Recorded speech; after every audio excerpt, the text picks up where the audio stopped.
Good afternoon. My name is Dan O'Malley. My topic was food myths versus fact, debunking common nutritional misconceptions. What is a food myth and why do they exist?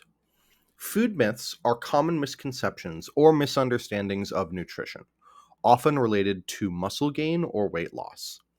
Food myths are commonplace, especially in the United States, in no small part due to social media.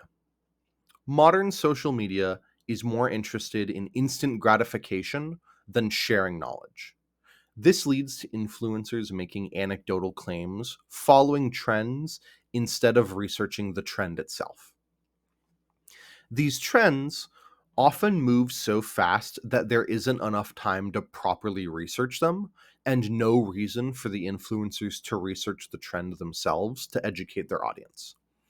This creates the perfect environment for popular users to give untrue nutrition advice with no real consequences. What are some common food myths that people believe? I've found four here. Not all fats are bad for you. Fats are useful for hormone production and help in absorbing fat soluble vitamins like vitamin D, vitamin A, vitamin E, and vitamin K. Sugar and carbs are not the enemy. They are good for you, in fact. Whole carbs come from things like oats, fruits, beans, and vegetables. These whole carbs contain fiber, vitamins, minerals, and antioxidants. Quantity matters most of all when it comes to carbs and sugar, so moderation is key. Eating at night does not cause weight gain. It doesn't matter what time of day you eat. What matters is how much you eat during the day. Your body's basal metabolic rate does not change when you're sleeping. It consumes the same amount of energy all day for all 24 hours. Juice and ginger do not detox your body. Your body has its own detox system. Prolonged use of these cleanse drinks can lead to blood sugar spikes, muscle loss, hunger, and even fatigue. Normal body maintenance is as easy as drinking enough water, eating enough dietary fiber, exercising regularly, limiting the amount of alcohol and processed food you consume, but most importantly, getting enough sleep.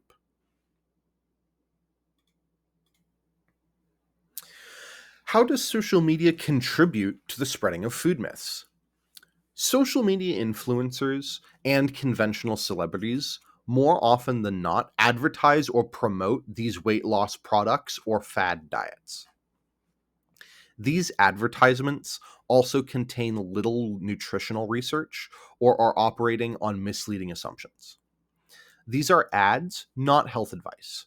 Everyone involved in the making and distribution of these products has a vested interest in getting you to buy that product, whether it's nutritionally healthy for you or not. To be clear, they care about your money, not your health. These celebrities are being paid to act like these products work and are good for you, even if they are not. Why do some people believe that diets are the best or only way to lose weight and stay healthy? Threem A, the author of Fad Diets, Fact Fiction, notes despite the rapid weight reduction, there are some concerns for those with comorbidities.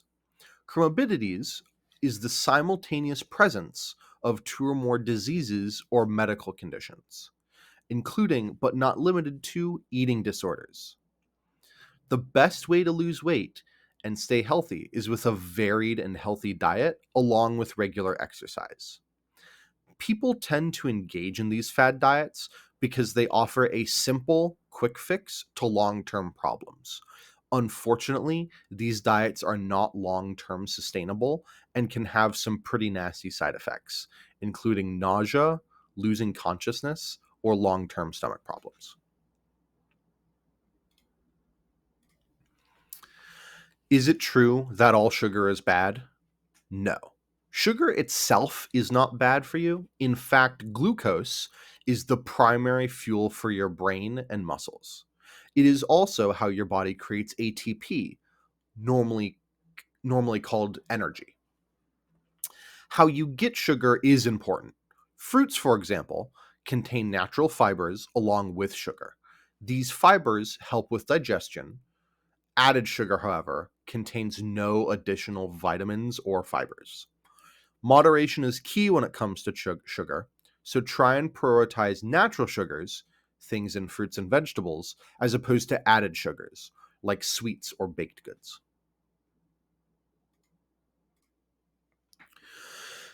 Does eating fat and cholesterol raise your cholesterol level? There are typically four kinds of fat encountered in a common diet. Two of them are good and two of them are less good for you. Let's start with the good ones. Monounsaturated fats lower your low density lipoproteins and maintain the amount of high density lipoproteins in your blood. This reduces risk of inflammation and heart disease. Polyunsaturated proteins include omega-3 fatty acids. These fatty acids help protect your heart and reduce the negative effects of omega-6 fatty acids. Omega-6 fatty acids are important, but can be dangerous in excessive amounts. Both of these fatty acids are essential for brain function and cell membrane, the literal wall that makes up the cells of your body.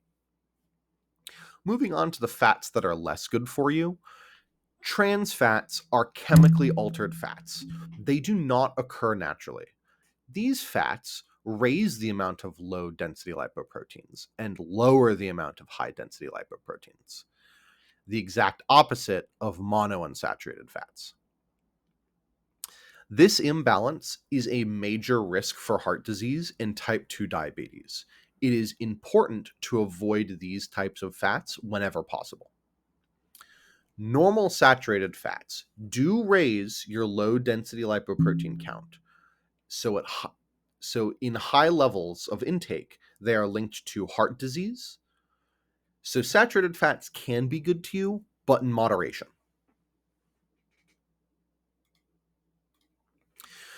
Is organic food always healthier?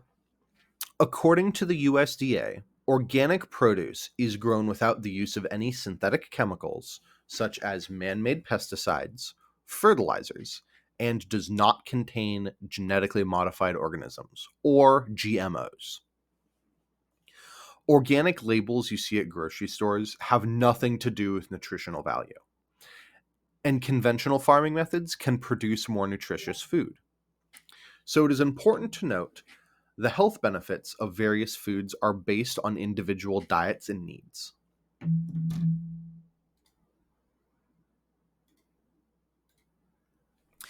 Can you lose weight by cutting out entire food groups, such as carbohydrates and fats? Each major food group contributes something critical to your diet. Fruits and vegetables contain vitamins C, A, and K, minerals, fibers, and antioxidants. Grains, especially whole grains, contain carbohydrates that are used for energy, as well as vitamin B, fiber, and iron. Proteins, things like eggs, legumes, and meat, contain amino acids for tissue repair, enzymes, and immune system function. Dairy products often contain calcium, vitamin D, potassium, and some amounts of protein. Fats, especially healthy fats, contain essential fatty acids like omega-3 and omega-6, as well as fat-soluble vitamins. Those are vitamins A, D, E, and K, and are critical for brain health and support. Nutrients often work together. For example, vitamin D helps absorb calcium, and vitamin C helps absorb iron. But eating a balanced and varied diet allows for more flexibility, satisfaction, better adherence over time that makes healthier habits more sustainable.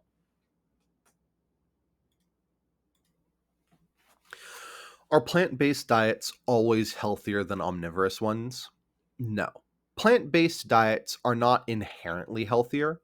The key to a healthy diet is moderation and variety. Vegetarian and vegan diets may not be as susceptible to high cholesterol as omnivorous ones are, but they are more susceptible to vitamin deficiencies. The table shows some common nutrient deficiencies in plant based diets and what foods can help prevent them.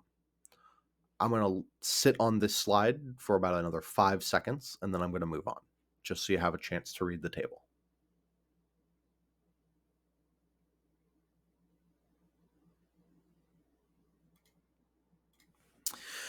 Is drinking lots of water the best way to detox your body? No, it is not. Hydration is essential, but it is not a magical cure all. Staying hydrated is critical for bodily function, but drinking more water than necessary won't speed up the detox of your body. It might actually slow it down. Your body removes its own toxins using primarily its liver, kidneys, and the lungs.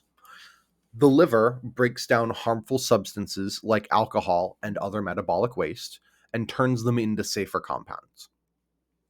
The kidneys filter blood, removing excess water, salt, and ura, and other waste products. This all gets turned into urine, which is then expelled from the body.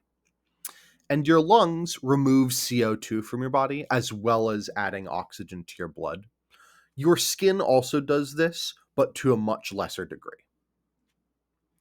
Drinking water in excess amounts does not supercharge this detox system. And many of the detox products you see on shelves are mostly marketing and do nothing to remove toxins from your body.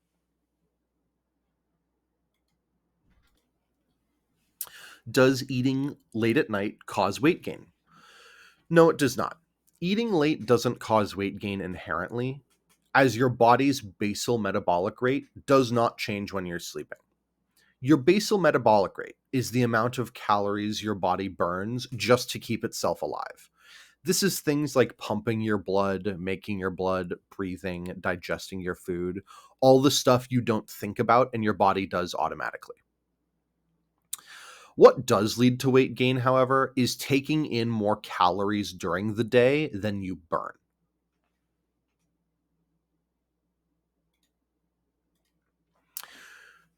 Do protein supplements automatically make you build muscle? No, they do not. Protein itself does not cause muscle growth. Regular exercise and strength training lead to muscle growth, where the protein is used.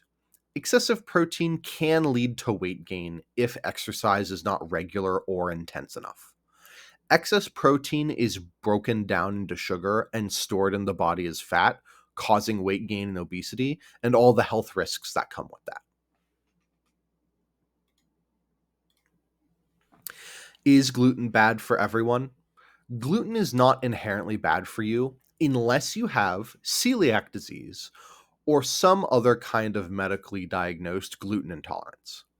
It is worth noting that gluten is most commonly found in breads and other sources of carbohydrates, and the narrative that gluten is bad for you is the same misunderstanding of nutrition that leads people to think all carbs are bad for you. They're not, but eating too much can lead to weight gain, even obesity, and all the medical downsides that come with that. Are all diet or low fat foods healthier choices?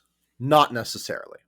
In the 1970s and the 1990s, dietary fat was blamed for rising obesity and heart disease in the United States. The food industry responded by making low fat or fat free versions of foods, mostly like snacks and condiments. Removing the fat often made these foods taste bland, so manufacturers compensated by adding sugars and starches and other artificial flavors to make them more appealing. This did not make those foods healthier, it simply changed where the calories and energy were coming from.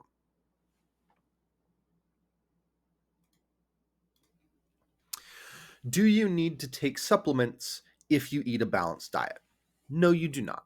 Supplements are not required to maintain a balanced diet. High doses of vitamins can be harmful and cause your body to treat them like toxins. It can also interfere with natural nutrient balance and absorption. Supplements are useful in some cases, but you should only take them when necessary. If you think you are suffering from a vitamin or mineral deficiency, then talk to your doctor and they will prescribe the appropriate supplements if you need them. It is also worth noting that it is common for doctors to prescribe supplements to help recovery after major procedures. Thank you for listening to my presentation. I'm going to move to the bibliography, and I'm going to keep the recording on there for about 20 seconds or so. If you have any questions, feel free to ask.